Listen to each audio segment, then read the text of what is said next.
Welcome to Facing the Canon.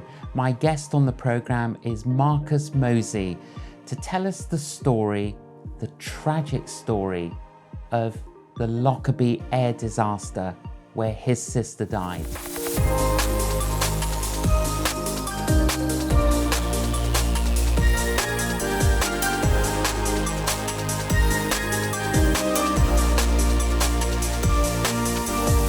Marcus, welcome to Facing the Canon.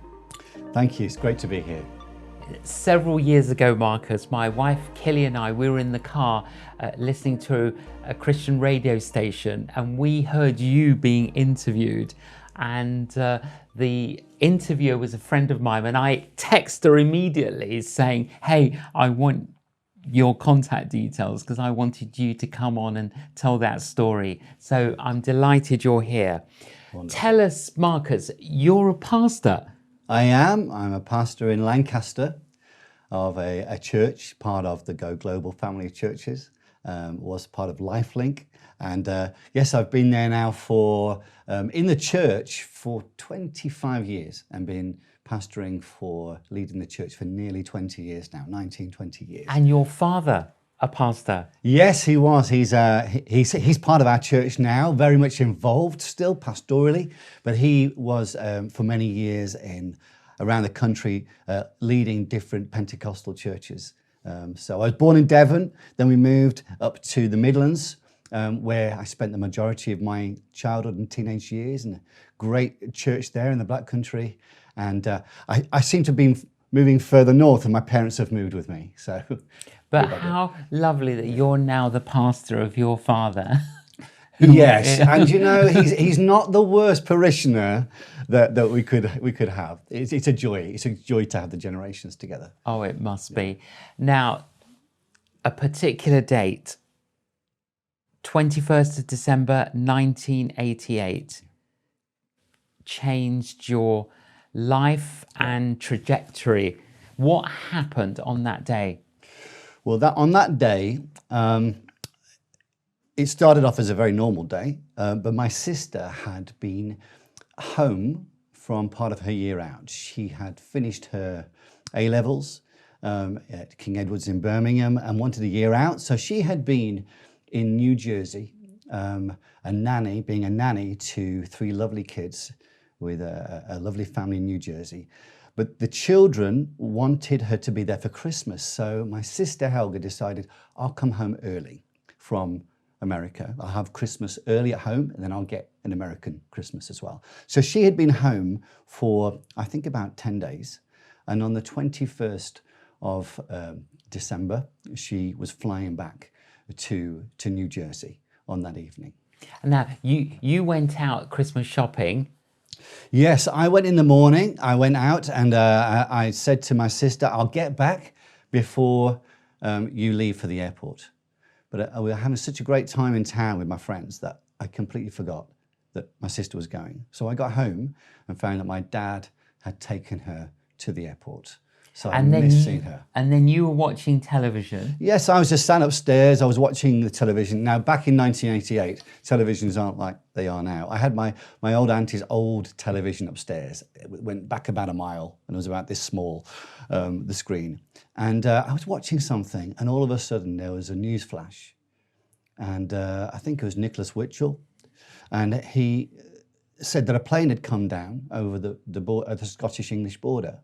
And that there would be more news in a while. There was nothing about the flight number or anything.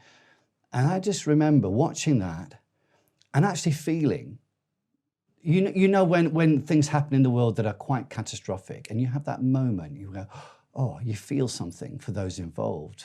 And I did remember thinking, that's going to be really hard and sad for a number of families this Christmas. I remember that distinctively. And then I just carried on watching the programme, didn't think another thing about it. But then your parents called you? Yes, well, yes. So what happened was a lady from our church, we used to call her Auntie Winnie, who really loved my sister Helga. She called And in those days, of course, we didn't have mobile phones and everything. It was the telephone at the telephone table in the hallway. And I remember the phone going, and my dad answered it. And Auntie Winnie said, "Did Helga get to the airport okay? Because she's flying back today." My dad said, "Yes, fine. I took her down. I saw her through the gate. I'm back here now. Why?" Then Auntie Winnie said, "Because I've just seen on the news that a plane has come down over the Scottish borders." And that's the moment when my dad called me downstairs, and I put two and two together, and we gathered around the television in the lounge. And heard that this plane had come down, not knowing at the time Yeah. what the implications of that was. No, in some ways, it's a bit of a blur exactly how it happened. But these things I remember. We put the TV on, and the flight number came up, Pan Am Flight 103. And straight away, my mum said, "That's Helga's plane." I remember my dad going quiet. My mum says that at the moment I just started to shout, "No, no, no." But within, I don't know how long it was, within a few minutes, I remember us standing in the middle of the lounge together, and my dad just saying, "We need to pray. We just need to pray." And in that moment, we didn't know whether my sister had survived. We didn't know if there were any survivors. We had nothing really, other than the images on the screen of flames along the main road there in Lockerbie. But we just said, "God, we need you. We need you to come now." I remember that. And then within minutes, actually, it seemed like minutes, people from the church just started to call and come round, and the house filled. I got out. I went off with a friend of mine. We just walked the streets. And then I came back in the evening, and we still didn't have, all the news that we needed to have about my sister. When did you discover that it was terrorism? It was only a few days later they found the black box, and it was clear that it was a terrorist attack. It wasn't a system malfunction, but that there had been a bomb. It wasn't long after that. And then a few days after that, they found my sister's body on one of the hillsides up above Lockerbie. So that was a farmer found your sister. Yeah, on his farm. On his farm. Yeah. And everyone on that plane died, including others on the ground. Yes, there was 259 people on the flight, and then others on the ground as well in the town of Lockerbie that also died. I think there was 11 that died on the ground as well. Now, I know the news, a TV news crew came the following day, knocked on your home. Yes. And your father felt, well, it's important to say something. Absolutely. In even, I don't know if it was on that day or after that. I'll just go back a little bit if I can. We were praying, saying, "God, what is it? What do we do in this situation? What do you want to do?" And the verses from the verse in Romans 12:21 came out to my dad, and he showed it to me. I said, "Dad, that's it. It was don't be overcome by evil, but overcome evil by doing good." Yes. And so my parents set their stall out. They set me the example, really, but they set the stall out that there's got to be some mileage in this. You get these moments to actually give something of the grace and mercy of God to others. And so they set their stall out to do that. And they did that in that interview. And expressed that straight away. Yeah. I remember my mum being asked, "Do you ever ask why has this happened to your daughter?" And my mum just looked at the camera and she said, "Well, why not? If it's going to happen to others, why shouldn't it happen to our daughter?" And then just talked about the fact that none of us are immune to the things that happen in this life. Even today, there are terrible things happening in the world. So my mum just took that line straight away and said, "Look, we have to not welcome, but we have to go through these things just as anybody else does. Now, your sister was a passionate believer in Jesus, so we know she got promoted to glory. Yes, yeah, we heard that piece, yeah. Where was she buried? So her body was found just above Lockerbie in the hills there, and so where the nose cone came down, and those who are old enough will remember that iconic picture of the nose cone in the field. There's a little chapel at Tundergarth that's right next to it, just across the road. So we have her ashes buried up there. And there's also a whole room of remembrance there for all of the victims at Tundergarth. So we go up there now and again. It's not too far from where we live, so yeah. How did you, Marcus, process this tragedy? I mean, you're 15. I don't know what your feelings were that you missed coming back and saying goodbye to her. And then, of course, the tragedy. How did you process it in the following days, weeks, months, and years? It's a good question. I would say before this, I had a very strong sense of justice, of righteousness, and I had an anger issue as well. I still have scars on my knuckles where if somebody did me wrong, even though I was weak and scrawny, I would try and take it into my own hands. And I remember lying even before this on bed one day and thinking, what would I do if somebody harmed a member of my family? I don't know if anybody else has ever done that, but and I would find myself feeling really angry and protective. But when this happened, all I could say is, as we asked God to help us, that it was almost like a bubble of his presence just enveloped us as a family. We were grieving, we were hurting, but any sense of wanting vengeance or wanting retribution just wasn't there. And instead, we had this wonderful gift of forgiveness and love. We knew that whoever did it, perpetrators should be brought to justice. That's very clear. It's a biblical thing as well. You can't just let everybody off for doing whatever they want. It's not a free-for-all, but there was a real sense of forgiveness. And as I've looked at it over the years, I thought, why is that? Well, as I've looked in the scriptures, I've realized 4 things about forgiveness that I've learned through this. Number 1 is that God forgives me. Yeah. You know, that he forgives us. And we might not think, well, I'm not a murderer, I'm not an adulterer, I'm not this, whatever. But actually, for God to forgive any of us at such a great cost to himself, that's a wonderful thing.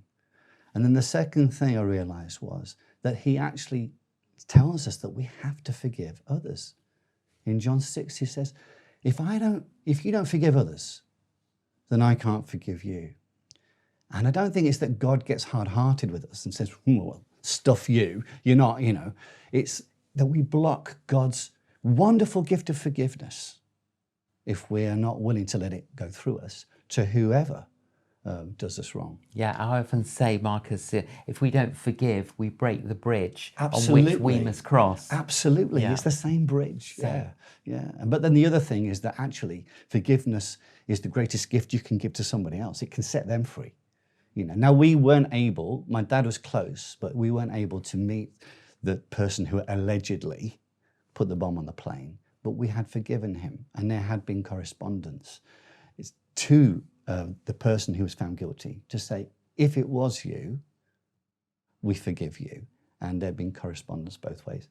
But the last thing is, it's the greatest gift you can give to yourself. And J.John, you mentioned earlier that that I was late getting home to see my sister's departure. Yes. I never got to say goodbye to her. Yeah. That was the hardest thing. The hardest thing was to forgive myself. Yes. But it is the greatest gift we can give to ourselves as well. Yes. Just to let all that bitterness towards others and ourselves go. Yes. It's just a wonderful thing. To actually, it's a gift. It's a gift that we receive and then we unpack. Yes. And it is. It's to receive forgiveness from God. Yeah. It's to forgive other people Yeah. and to forgive ourselves. Yeah. So Wonderful. important. Yeah. Now, it took many, many years, didn't it, before anyone was being tried and prosecuted. How many years after that particular day was it? Well, in 1988 is when the bombing occurred, but it was 2000 when there was actually a trial. So you're talking best part of 12 years between the incident and a trial. And that took place in... That took place in, now this is a strange thing, in the Netherlands, but under Scottish law. There was never been a case like this before. So why did it take place in the Netherlands under Scottish law? Because the two Libyans that were given up as those who were stood accused, the Libyan government said, we will give them up, but they're not to come to Scotland. We want them to be on neutral territory. And so... so a bit like going to Switzerland, sort of thing. Absolutely, yeah, a place of neutrality. Yes. So actually it can be Scottish law, but it will be in a neutral place. So that happened in Zeist in Holland. And your father, did he attend every day? He was there the whole time with the father of another victim called Dr. Jim Swire. And there's been a big Lockerbie series recently on one of the big platforms about this, played by Colin Firth. And so Jim Swire and my dad were there the whole time. And you went for part of it? I went for part of it, yes. I was a teacher at the time. The school said you can have a little bit of time off to go and do that sort of And many other members of families went as well? Yes, absolutely. There were the British, the families of the British victims. A lot of American students were on that plane as well. So family members from America and all over the globe were there at this trial. And you got to meet some of the family of the accused? Yes, I remember. It was like a cinema setting. It was a courtroom with glass and then like a sloped, like a viewing gallery. And as we looked at the courtroom, on this side, the two accused, Fema and Megrahi, were sat there, and their families sat on a narrow row, like some chairs there, and others sat right at the other side. But I remember hearing that it was Megrahi's son's birthday, and his son was there, and so we just decided that we would, as a family, go over, and it was the hardest happy birthday I'd ever had to wish anybody. But his name was Khaled, and I just remember saying to him, you know, happy birthday through an interpreter, and to see this boy having to look at his dad being, you know, accused, standing trial, whether he'd done it or not, that's a hard thing. So yes, we tried to have that sense of innocent till proven guilty, and to have compassion upon those who were also suffering. That is so beautiful, Marcus, that you and your family, I mean, that is exercising true grace in embracing the family of the accused. Well, again, it just goes back to, this is where the rubber hits the road, isn't it? If Jesus embraces us with all of our dirt, with all of our failings, then how could we not embrace each other? Especially when there's no fault there on the part of this child. So yeah, it was a long trial, and it's quite remarkable. Your father stuck with it and stayed there, just listening. What was the outcome of that trial? Well, the outcome, there are three different sentences you can have in Scottish law. You can have guilty, not guilty, and not proven. And having looked at the evidence and some of the not so clear things that were going on in that trial that since have been exposed, we firmly believe that both of them would be completely acquitted. And yet Fema was found not guilty, and Abdel Basit al-Megrahi, he was found guilty. And so, and that we found that quite a shock, because we didn't feel that the evidence really was stacked up to point to that verdict. But one thing that we have learned to do as a family is not to even stay bitter at governments and all of that, but to know, you know, in the Psalms it talks about that, you know, that actually when we wait for God, He will make the justice of our cause clear at some stage, and He's the judge. He's ultimately the judge. So we leave that in God's hands. Leave it in God's hands. But we have got friends that really struggle to do that, and they need to have the justice, you know, and the clarity now to be able to move on. But we've not experienced that. But he was sentenced to prison. Yes, he was. Yes. And where did he go? He was up in Scotland at Dalwhinnie Prison. And that's where your father wrote to him and asked if he could visit him. But it never happened in the end. It never happened. But our friend Jim Swire went, and that's depicted on this program. And then he was released because he had cancer. There was some compassionate leave for him to go back to Libya. And again, that caused a bit of a stir. For some, why would you let a convicted murderer go? You know, and we understand that. But then he went back to Libya and survived another 3 years. But he's since passed. He's since passed, yes. All the families received some form of compensation, financial compensation. Yeah. And you tell us what you did with what you received, and also, I understand, other donations, and what you did in the name of your sister. Well, she loved children. And going back to the whole issue of what we're going to do, overcome evil by doing good. She loved children. She'd been working with children. And also at the time, my dad was involved with Assemblies of God, overseas missions for Asia, and we'd had missionaries come in and out of our house for forever. So we were well connected into the needs in other areas. So we knew of a project where they were trying to build a children's home, and where there was also a school and other things happening in the Philippines. So we opened a fund. People gave. We also had a compensation money. So and what's the name? What's the name of the foundation?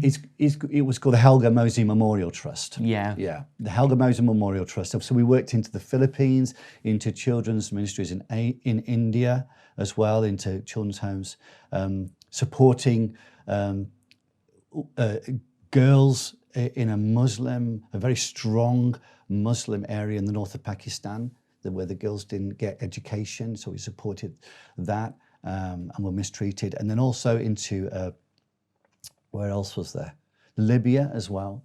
We worked back into Libya. Yeah, you helped back in Libya. Yeah, through different connections. And that's been such a joy to say, you know, we have been hit, but actually the grace of God can work through that to bring blessing where there's been curse, to bring some lightness where there's been darkness.